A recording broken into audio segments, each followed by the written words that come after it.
Iya. Terus kenapa katanya ini konspirasi? Katanya ini bohong. Kambing hitam doang nih lemaknya. Yang salah itu sebenarnya gula. Benarkah seperti itu? Nah, jadi Mana yang cowok dan cewek mana yang lebih? Atau bencong yang lebih? jadi cowok itu lebih mudah kena sakit jantung. Terus kenapa ini kejadiannya sampai nyalain gula? Sampai bilang, apa yang dokter Edo ngomong, antistatin mereka ini? Penyebab kenapa ada yang berpikir gula lebih bersalah daripada kolesterol, itu sebenarnya kadang-kadang kan dipengaruhi oleh industri-industri ini ya. Oke. Industri-industri yang mungkin ingin mempertahankan barang jualannya. Tanya Dokter Richard.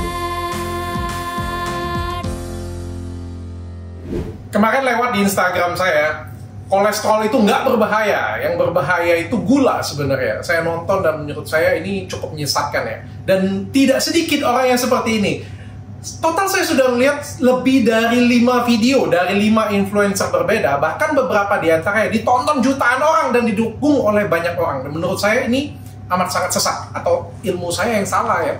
Atau saya sekolahnya kurang rajin. Atau dunia ini sudah berubah. Aku nggak tahu ya. Dan menurutku agak kayak gimana ya. Aku ngerasa siapa sih mereka ini? Sampai aku tuh nge-googling. Sumpah aku tuh nge-googling siapa mereka ini? Dokter kah? Bapaknya dokter? Anaknya dokter? Atau siapa mereka ini sebenarnya ya? Dan ternyata mereka tuh bukan siapa-siapa. Bahkan ada beberapa yang punya toko komputer, beberapa yang cuma, sorry ya, mohon maaf ya, punya gym doang ya. Dan tapi berbicara itu di luar konteks, karena ini sudah masuk ke dunia kesehatan. Ketika kita ngomongin angkat barbel ya, atau beban, atau kita ngomongin olahraga, oke, kalian sebagai PT bisa melakukan seperti ini punya. Tapi ini soal kesehatan bro. Soal kesehatan menurutku, aku aja seorang dokter tuh nggak berani untuk speak up ini louder. Kenapa? Karena menurutku ada yang lebih pantas daripada aku. Dan hari ini, saya karena kekesalan saya itu, saya langsung datangkan tamu saya, Dr. Edo Thomas. Halo, terima kasih. Jangan tegang, santai aja. Jadi beliau ini adalah kakak tingkat saya, tahun 97 ya? Ya, SPJP. Ya, saya pernah pembuluh darah. Ini adalah salah satu, kalau dulu ya, waktu saya kuliah ya, ini mahasiswa legend ya, mahasiswa legenda. Setiap kali saya kuliah itu baca tuh diktatnya semuanya dari dia, semuanya paling pintar. Ini beneran, memang paling pintar, aku nggak peres deh. Dan setelah selesai, beliau ngambil SPJP dan papaku juga berobat dengan dia. Oke. Dokter Edo, aku ngerasa aku nggak pantas bahas ini. Walaupun sebenarnya aku bisa baca dan aku pernah menjelaskan beberapa kali. Tapi menurutku lebih afdol kalau misalnya ahlinya sendiri yang langsung menjelaskan. Benarkah, apa sih aku ngomongnya, standar jantung itu sudah berubah? Apakah yang bikin penyakit jantung itu gula sekarang? Bukan lagi profil lipid? Jadi kalau kita bicara soal sakit jantung ya, sakit jantung itu sebenarnya penyebabnya multifaktor. Jadi tidak hanya satu penyebab saja. Yes. Jadi kalau secara umum memang kita mengenal kolesterol itu kan terdiri dari ada dua ya. Ada yang dikatakan good kolesterol yang biasa disebut dengan HDL, ada yang bad kolesterol atau namanya tuh LDL. Yes. Biasanya selama ini memang kita menganut bahwa kolesterol jahat atau LDL ini yang bisa menjadi biang kerok dari suatu penyakit. Nah, yang nyebabin penyakit jantungnya LDL-nya? Ya, LDL-nya terutama karena LDL ini ada pada kondisi-kondisi tertentu, yaitu bisa teroksidasi. Teroksidasi itu terpapar dengan oksigen sehingga nanti dia akan menyebabkan suatu reaksi peradangan. Ini menyebabkan peradangan atau kerusakan dari dinding pembuluh darah ini, sehingga nanti dia bisa menyusup ke bawah dinding pembuluh darah dan menyebabkan penyumbatan. Penebalan, penyumbatan, akhirnya jantungnya kurang supply, kena serangan jantung, atau nyumbat pembuluh darah, akhirnya jadi stroke. Itu kan intinya kan? Ya, intinya. Belum berubah ya? Belum berubah. Belum berubah ya? Belum berubah. Oh, syukurlah. Aku pikir aku nggak lulus kuliah. belum ada perubahan sama sekali ya? Ya. Belum ada. Atau mungkin dokter Edo kurang belajar mungkin. Soalnya kongres-kongres terbaru itu kayaknya penuh konspirasi. Kagak ya, belum berubah ya? Belum berubah. Belum berubah. Tapi kenapa sekarang jadi berubah? Oke, saya satu-satu deh. LDL itu diproduksi dalam tubuh. Jadi begini, sebenarnya kalau kita makan makanan yang berlemak, ya, jadi makanan berlemak kita makan itu kan sebenarnya kita secara umum kita tahu bahwa lemak itu kan tidak bisa larut ya, di air. Oke. Waktu makan dia nggak bisa, bisa kan masukkan lemak dengan air ya. Betul. Jadi lemak ini saat masuk ke dalam lambung, sistem pencernaan masuk ke usus. Nah, dia kan sebenarnya kolesterol itu harus jujur bilang bahwa kolesterol itu sebenarnya kita membutuhkan juga kolesterol itu. Oke. Ya, dalam batas-batas tertentu ya. Misalnya untuk organ reproduksi. Oke. Nah, kemudian untuk struktur dari otak kita itu juga banyak lemak. Oh, berarti ada manfaatnya, bukan cuma nggak ada manfaat ya? Betul. Hormonal juga bisa pakai itu juga. Betul, ya? Untuk pembentukan hormon-hormon. Oke. Daya tahan tubuh juga berfungsi juga dia. Daya tahan tubuh juga ada kontribusi di situ. Oke. Berarti bermanfaat untuk tubuh juga makan lemak ya. Iya.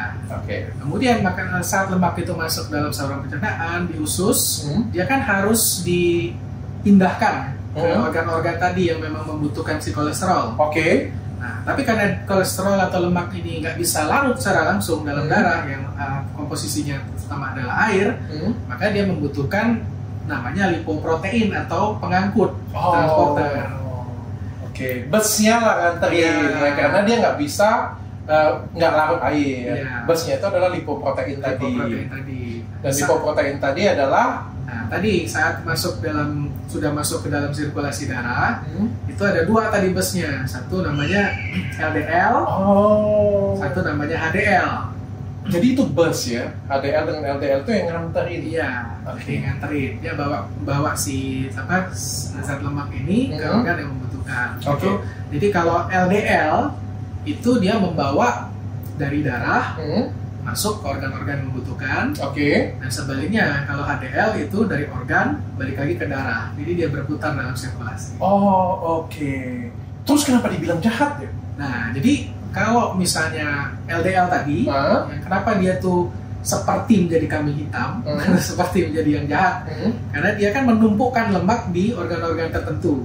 Nah, kalau jumlahnya berlebihan yang dikonsumsi, jadi makanya kalau numpuknya terlalu banyak, misalnya di liver atau di hati, jadilah namanya fatty liver atau pelemakan hati.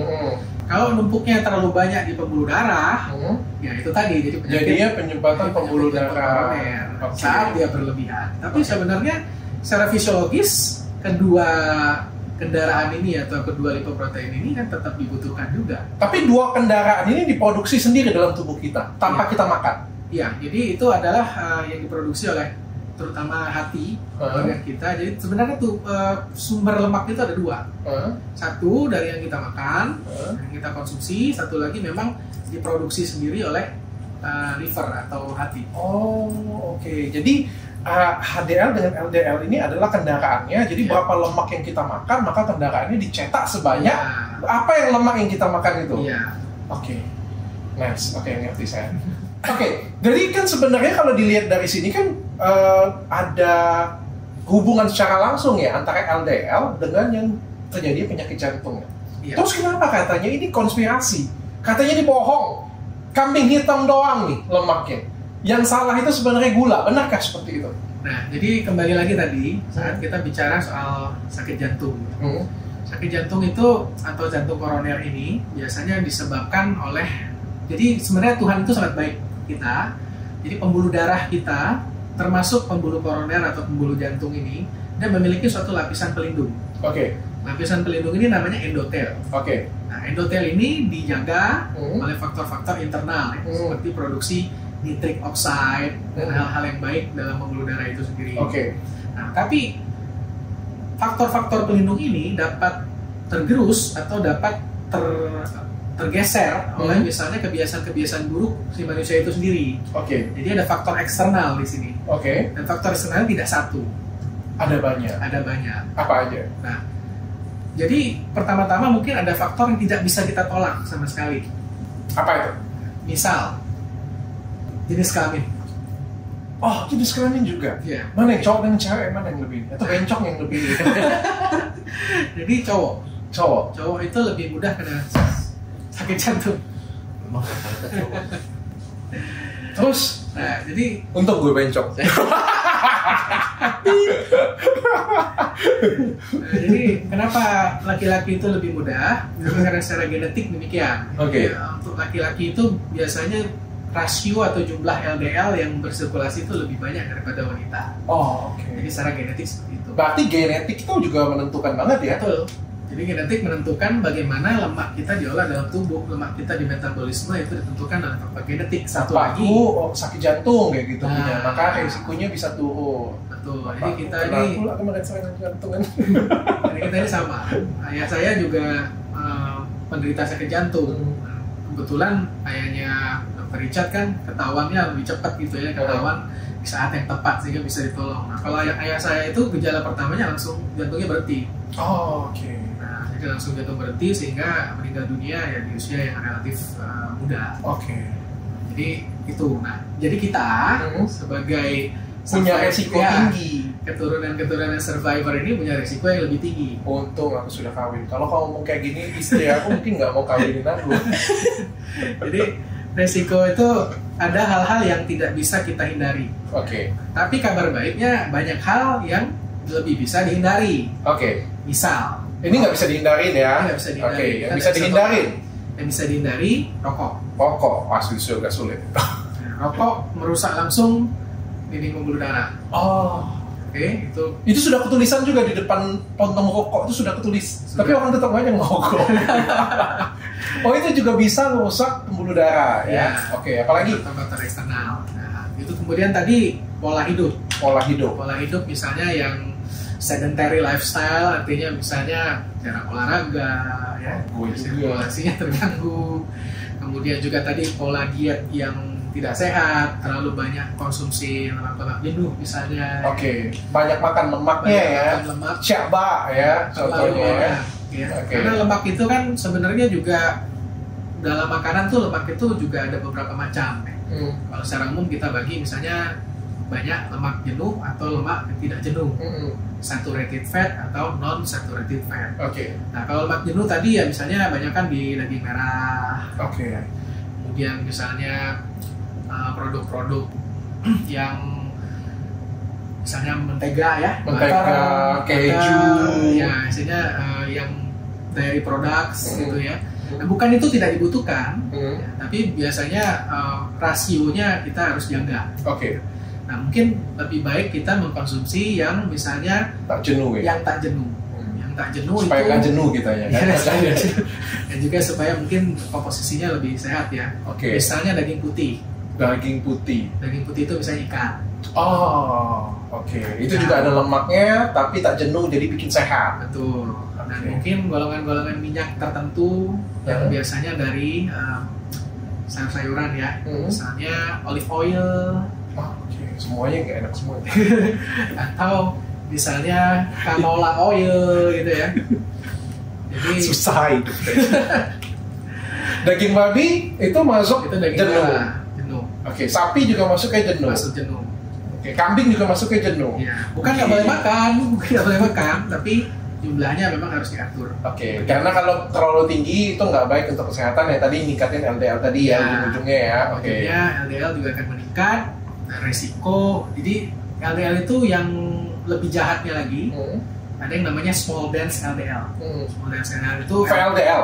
bukan small dense LDL, jadi SDLDL. Oh, ada lagi. Ada lagi. Jadi itu yang LDL yang memang partikelnya kecil. Nah, kalau dia makin kecil kan makin mudah menyusup dalam pembuluh darah. Oke. Nah, apalagi sampai dia mengalami teroksidasi. Nah, teroksidasi timbullah reaksi peradangan. Terjadilah tadi penyumbatan, serangan jantung. Oke, itu makan lemak apalagi? Nah, tadi kembali ke gula. Oke, gula juga. Nah, jadi salah satu faktor resiko lain adalah diabetes misalnya. Diabetes. Jadi gula yang tidak terkontrol. Oke, ini menjadi note ya. Ya. Gulanya atau diabetesnya? Nah, Karena kalau diabetes sudah jelas dong, komplikasinya pasti ke pembuluh darah. betul. Diabetes bisa menyerang langsung pembuluh darah Nah, melalui proses yang namanya glikasi. oke. Jadi dinding pembuluh darah itu lama-lama kebanyakan terpapar terhadap gula, maka dia lebih mudah rusak. Oke, itu kalau diabetes. Kalau Kalau diabetes aku cukup mengerti dan mungkin masyarakat sudah tahu lah bahwa diabetes ini kan adalah ibu dari semua penyakit ya. Jadi kalau kena sakit diabetes, ginjal bisa kena, pembuluh darah bisa kena, mata kena, jantung kena, paru-paru bisa kena kayak gitu punya ya. Aku bisa ngerti patofisiologisnya kenapa kalau diabetes bisa ke Pembuluh darah. Ya. Pertanyaannya, kalau aku nggak punya diabetes, aku nggak punya keturunan predisposisi diabetes, Ya. mungkinkah aku konsumsi gula tinggi ke pembuluh darahnya juga bisa kena? Ya, gula juga macam-macam. Hmm. Jadi gula itu ada yang gula simpel atau gula sederhana. Oke. Gula sederhana ini lebih mudah Dicerna ya? atau dicerna atau diolah oleh tubuh. Nah, misalnya kayak gini, yang mana lebih bagus misalnya, nasi biasa atau pakai beras merah? Oke. Nah, kenapa beras merah itu dianggap lebih bagus? Karena memang dia gulanya lebih simpel dan lebih mudah dicerna, dan kemudian ada namanya indeks glikemik. Oke. Indeks glikemik yang rendah. Oke. Jadi artinya kalau kamu makan, dia komposisi beras merah itu kan banyak seratnya juga. Oke. Dan indeks glikemiknya juga rendah. Oke. Sehingga waktu kamu makan, gula kamu nggak terlalu langsung naik. Oke. Insulinnya nggak spike tinggi ya? Ya, dia nggak spiking. Artinya lebih mudah dicerna lah dengan indeks glikemik yang rendah. Oke. Nah, tapi kalau misalnya kita mengkonsumsi misalnya ini, misalnya gula-gula atau pemanis buatan, Oke. atau gula-gula kompleks, Oke. fruktosa dan lain sebagainya, itu lebih mudah mengganggu pembuluh darah karena dia juga lebih sulit untuk dicerna. Oke. Dan tadi paparan gula terhadap ini pembuluh darah itu juga, nah dia bisa menaikkan komposisi atau rasio dari small dense LDL tadi. Oke. Jadi mengkonsumsi gula yang kompleks atau indeks glikemik terlalu tinggi itu bisa meningkatkan rasio daripada small dense LDL yang tadi sangat jahat tadi. Oke. Berarti ada hubungan antara kita langsung makan gula dengan rasio lemaknya tadi yang dalam tubuh kita juga bisa naik. Memang ada hubungan. Memang Ya? ada Oke. hubungan. Berarti bisa berbahaya dong makan gula terlalu tinggi. Betul. Oke. Dan apakah gulanya juga langsung berefek pada kerusakan pembuluh darah? Kalau tidak ada resiko ini ya diabetes ya? Ya, untuk jangka panjang, misalnya katakanlah kita terbiasa misalnya minum pemanis buatan terus. Yes. Misalnya minum Jeko terus, minum Starbucks terus, ya gitu nih. Dia takut lu merek. Gak apa-apa, gue sudah pernah di penjara. Sekali lagi gak apa-apa. Ya pokoknya Ya memang kenyataan. Endorse nih jadinya. Siapa tahu dia mau bayar aku kan nanti. ya intinya pemanis buatan itu jangka panjang tidak baik ya. Oh, Karena tidak tadi bisa merusak endotel atau pelindung. Oh, memang bisa ngefek ke sana ya. Tapi kalau dilihat tadi ada banyak salat yang bisa ngerusak pembuluh darah tadi ya, bukan Iya. cuma gula ya. Betul. Jadi kambingnya hitamnya nggak cuma satu ini. Ada banyak ya. Ada banyak. Tapi algojonya jelas satu cuma. Iya. Algojonya adalah tadi LDL. small dense LDL. Oh, small dense LDL. Ya. Oke, itu algojoin. Jadi apapun masalahnya, yang nyumbernya adalah Adalah si kolesterol tadi. atau Kolesterol si tadi. Yang kolesterol jahat tadi ya. oke. Dan ini ada beberapa yang bisa kita cegah dan beberapa yang nggak bisa kita cegah. Terus kenapa ini kejadiannya sampai nyalahin gula, sampai bilang apa yang dokter Edo ngomong antistatin mereka ini? Ya, jadi kan penyebab kenapa ada yang berpikir gula lebih bersalah daripada kolesterol atau kolesterol lebih bersalah misalnya daripada gula, itu sebenarnya kadang-kadang kan dipengaruhi oleh industri-industri ini ya. Oke. Ya, industri-industri yang mungkin ingin mempertahankan barang jualannya, Oke. begitu ya. Tapi pada dasarnya memang tidak ada yang satu orang yang bersalah, dalam hal ini banyak faktor yang berkontribusi. Oke. Jadi tidak bisa misalnya, kamu gula, Kamu yang paling yang salah. kerok, ya kan? Atau nggak bisa. kolesterol, yang kerok. Oke. Nah, semua bahan-bahan ini, baik gula, baik kolesterol itu kita butuhkan, Oke. ya kan? Dalam tubuh kita kan, gula atau karbohidrat kita perlu untuk makan untuk quick energy kan? Yes. Karena gula itu energi yang didapat dari gula lebih mudah dapatnya daripada energi yang dari lemak. Oke. Cara metabolismenya lebih mudah. Jadi kalau kita perlu energi cepat, biasanya ngambil dari gula dulu. Oke. Habis itu nanti tubuh baru ngambil dari simpanan dari lemak. Oke. Pecah. Nah, karena yang mecah lemak nggak semudah mecah gula oleh tubuh kita. Oke. Nah, itu semuanya punya peran-perannya sendiri. Nah, intinya adalah tidak boleh ada yang terlalu berlebihan Oke. di satu sisi. Di batas normal semuanya fine-fine saja. Kalau di atas normal semuanya bisa berpengaruh Semuanya pada bisa penyakit jantung dan stroke. Iya. Oke. Begitu. Oke, setuju saya. Tapi kalau misalnya kita sudah kena sakit jantung, yang di follow up itu sebenarnya phospholipid kan? Betul. Jadi kalau sudah kena sakit jantung, Bukan gulanya ya, karena penyebabnya nggak lagi kan? ya, jadi secara terutama memang kita akan mengecek profil lipid. Ya. Ini tergantung dari risiko masing-masing pasien. Ada yang mungkin risiko lebih tinggi, kita cek tiap 3 bulan. Oke. Dan ini dikontrol dan di follow up Ya, atau diturunkan? Karena kita harus menurunkannya secara agresif. Oke. Secara agresif. Secara agresif. Karena memang sudah terbukti. Oke. Ini buktinya bukan bukti yang abal-abal, memang bukti yang solid. Dibayar nggak? Nah, itu sebagian besar penelitian dan bukti yang solid sudah menunjukkan bahwa dengan kita menurunkan LDL, maka resiko untuk penyakit jantung itu akan berkurang. Oke. Sekitar 23%. Itu ada penelitiannya, jurnalnya jelas puluhan ratusan. Betul. Tanpa sponsor ya? Dengan menurunkan 1 milimol per desiliter saja LDL atau 40 mg per desiliter, maka itu akan menurunkan risiko jantung cukup besar, 23%. Dan risiko stroke akan berkurang 17%. Oke. Nah, tapi tentu tadi kan pemberian obat-obatan seperti statin tadi yang untuk menurunkan kolesterol, tentu semua harus kita hitung dulu resiko orang ini. Oke. Gitu kan? Kan tidak semua harus langsung diberikan obat. Oke. Gitu kan? Kita tidak jualan obat kan. Oke. Kita nilai dulu nih, oh orang ini LDL-nya tinggi, tapi dia secara umum resikonya umurnya masih muda, tidak ada faktor keluarga, tekanan darahnya bagus, gulanya bagus, maka kita tidak serta-merta langsung kasih jejelin dia obat. Oke. Suruh dulu perubahan pola hidup. Nah, itu susah. Ini berdasarkan pengalaman pribadi kalau kayak gitu. Aku kalau cek lab, saya kalau cek lab usap urat pasti tinggi. Entah itu menurutku labnya yang salah atau yang ngacu, tapi setiap kali aku cek lab itu selalu 67 kayak gitu. 67 tinggi lah. Triglyceridku juga tinggi. Triglyceridku juga 228, 250 something lah kayak gitu. Ya batas-batas normal yang angkat dikit.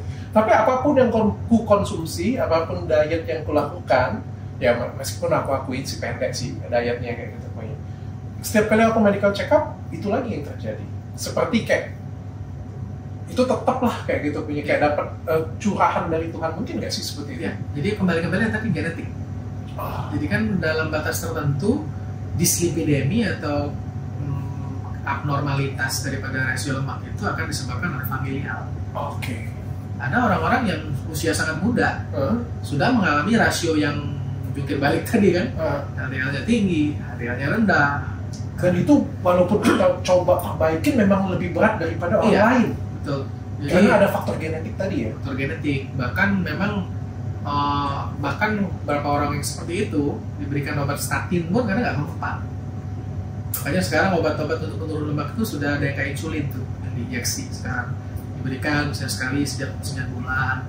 Saking misalnya nggak mempannya si statin karena efek genetiknya tadi benar-benar sudah dominan.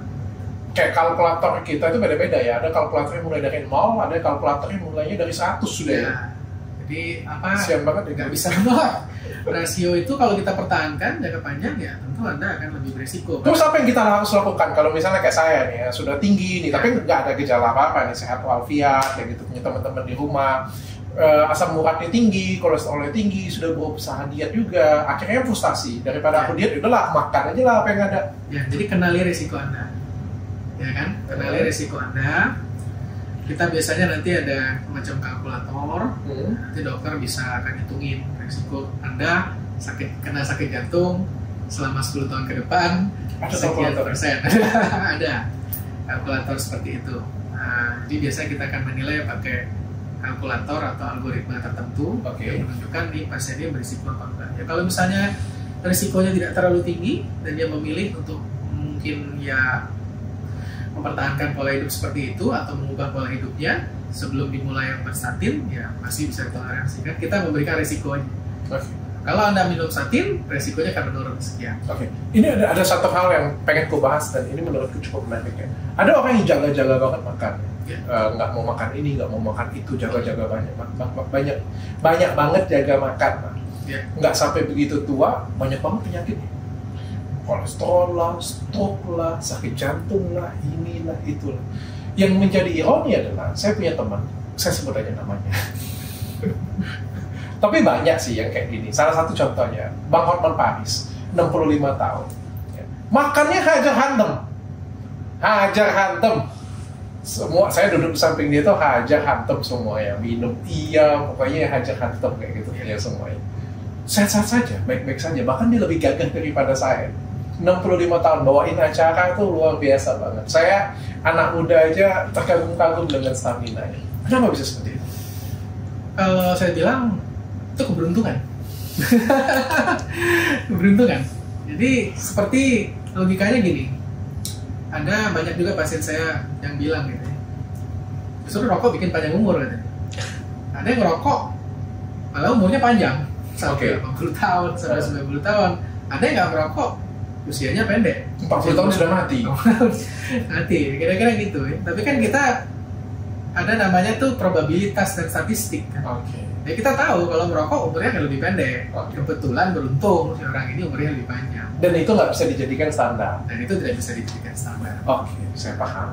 Ngerti saya? Ini cerita yang sering banget yang saya ceritain bagi-bagi orang-orang yang kayak gini. Ini menurut saya ini aku ngerasa kayak sudah masuk ke sekte sesat sih menurutku. Benar. Ini kayak bilang kolesterol itu tidak berbahaya, gula lebih berbahaya daripada kolesterol. Aku ngerasa ini kayak sudah sekte ini, sudah kayak agama yang orang yang komentarnya, yang menganutnya pun itu sudah fanatik banget, yang susah dipengaruhin. Makanya aku coba membuat video ini supaya ya siapa tahu mereka bisa bertobat dan sadar ya. Ini kayak sekte sesat ini sudah. Tapi aku ngerasa kayak gini ya. Berkali-kali aku bilang ada 2 cerita sih. Yang pertama cerita tentang orang pakai helm ya. Aku selalu cerita kalau orang pakai helm, apakah pasti nggak akan mati? Enggak juga. Orang pakai helm di luar sana pakai motor bisa jadi mati tetap. Nggak pakai helm juga tidak menjamin dia punya pasti mati ya. Artinya ini adalah cuma untuk menurunkan faktor risiko ya, supaya kita nggak mati. Kalau bisa kecelakaan nggak langsung mati kayak gitu punya. Tapi bukan artinya menjamin hidup kita itu pasti hidup ya. Jadi ini membantu. Jadi setiap apa yang dikasihkan saran dokter, jurnal-jurnal ilmiah tadi, ini memberikan resiko yang lebih rendah untuk kita. Benar seperti ini ya. Bukan artinya kamu nggak bisa matikan sakit jantung. Bisa jadi kamu pola hidupnya sehat sekalipun, ya bisa jadi kena sakit jantung. Tapi secara rata-rata, kalau kamu pakai helm, berkendara yang baik, maka resiko untuk meninggal dunia lebih kecil daripada nggak pakai apa-apa. Itu teori satu. Ya. Ini harus kalian camkan. Teori yang kedua ya, jangan percaya hanya kata orang. Bukan artinya kalian melihat sesuatu itu bisa digeneralisasikan. Karena kita dalam dunia pendidikan, kalau melihat seperti itu, mampuslah kita dokter. Kita percaya akan namanya jurnal dan penelitian. Dan kita base pada SOP jurnal dan penelitian tersebut. Ya, contohnya kayak gini. Kayak tadi yang cerita Dr. Edo tadi. Nenek-nenek, umur 100 tahun, merokok, sehat walafiat. Kesimpulannya adalah, merokok bisa buat kita panjang umur sampai 100 tahun. Enggak kayak gitu ceritanya. Kebetulan nenek-nenek tersebut panjang umur aja. Belum aja malaikatnya manggil. Bukan rokoknya yang bikin panjang umur. Karena dari penelitian jelas merokok itu bisa membunuh kamu. Ya, jadi kita jangan hanya percaya dengan satu kejadian. Tapi kan kita ngelihat dari jurnal-jurnal. Jurnal aja bisa berubah ya. Ya, jadi memang jurnal itu pun sendiri, betul ada yang bilang, memang jurnal itu pun sendiri kadang-kadang tidak terlepas dari bias. Bias atau kepentingan industri. Ya. Tapi tentu juga butuh kritisi dari para pembaca ya. Jadi kita mencari jangan dari satu sumber saja, ya kan? Kemudian menggunakan logika yang sehat, bukan tadi logika sesat. Ya. Nanti kebenaran itu akan kita temukan. Itu. Ya, artinya lagi-lagi kita tidak bisa menyalahkan kolesterol yang salah atau gula yang salah. Kalau berlebihan, semuanya bisa jadi salah. Semuanya pasti salah. Jangan kan itu, gitu. Keseimbangan. Obat pun juga kalau berlebihan juga bisa jadi salah juga. Kan? Itulah gunanya dokter. Itulah gunanya dokter ya. Bukan datang ke PT kan kalau bisa sakit jantung. Tapi dok, ngelihat zaman sekarang ini kan makin banyak nggak sakit jantung kalau di Indonesia? Cukup banyak sih. Dan memang tren daripada usia di mana pasien ini terkena sakit jantung juga makin muda. Kalau dulu kita pikir mungkin di atas 65 tahun itu kena serangan jantung atau sakit jantung. Sekarang rata-rata ada sebagian juga yang di bawah 40 tahun sudah kena. Kenapa ya? Beban stresnya tinggi ya? Bisa jadi karena lagi-lagi waktu tingkat perselingkuhan itu lebih tinggi daripada yang lain ya. Lagi-lagi stres dalam batas tertentu itu baik. Namanya eustress. Tapi stres yang berlebihan tidak baik. Bisa juga mengganggu jantung ya dengan caranya sendiri. Kemudian juga perubahan pola hidup ya zaman sekarang ya. Itu tadi banyak mengkonsumsi processed food. Ya, kalau bahasa sekarang banyak makan micin. Oke. Micin gitu ya. Generasi micin bilang gitu kan. Kemudian juga kebiasaan lain, rokok dalam berbagai bentuknya. Dulu rokoknya harus pakai api, kalau sekarang sudah ada rokok elektrik. Sebenarnya bahayanya sama. Tidak lagi rokoknya wifi itu. Jadi dia kayak gini di sebelah sana itu yang dipakai. Ya, artinya harus hidup itu seimbang. Oke. Semuanya balance. Tidak berlebihan, dan kita harus melihat secara individual. Ada orang yang mungkin dilahirkan dengan risiko jantung lebih rendah. Seperti kita udah tahu kan, kalau kita sakit jantung ya risiko kita lebih tinggi, kita harus lebih hati-hati. Kita harus lebih concern menyesuaikan pola dan gaya hidup kita. Dok, ini yang terakhir dok. Jadi kan tadi kan saya ada dengar cerita ya, kalau kita makan makanan berlemak terus sampai dalam tubuh kita kan itu udah pecah ya. Jadi kan ada lemaknya, ada airnya ya, kita pisah kayak gitu punya. Nah ini saya ada konsumsi salah satunya obatku juga kayak gitu punya. Ya obatku itu namanya apa tuh namanya? Oke Slim. Aku lupa sendiri dengan kapsulnya. Oke Slim itu waktu aku makan, dia itu ngeklaimnya di usus dia bisa ngikat lemak. Ya. Jadi kayak apa yang kita makan, 70% lemaknya itu dibuang, kayak kita nggak makan lemaknya, terus dibuang. Dan saya pernah makan sendiri itu, waktu saya BAB, keluar, memang ada banyak lemak. Benar kayak gitu, cara kerja? Ya, bisa. Jadi memang ada beberapa substansi atau zat yang bisa mengikat lemak saat dia bisa di lambung atau di usus sebelum dia diserap dan masuk ke pembuluh darah. Ada yang namanya seperti itu. Berarti obat itu bisa dipakai kalau misalnya orang dyslipidemia ya?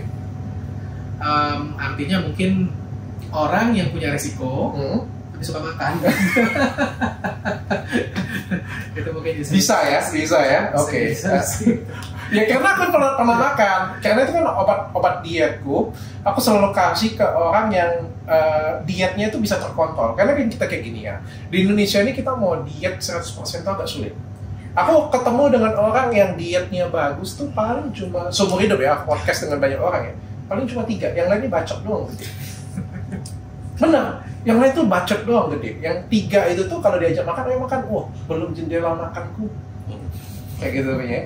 Ayo makan ini, waduh ini aku nggak bisa makan ini, aku nggak bisa makan ini, aku nggak bisa makan ini. Bahkan istriku pun sendiri kayak gitu punya yang ngomongnya diet kayak gitu. Begitu kita makan pesta, wah rugi nih kalau nggak makan ini kan makan ini kan. Ya, ini fakta dan ketika kita bisa jaga diet kita, tapi sometimes kita cheating. Ya, namanya kita manusia juga, ditraktir teman, diajak bos, takdir, ada pesta, ada tiba-tiba makan di Swiss, makan makanan enak, masa kagak dicicip, gila loh.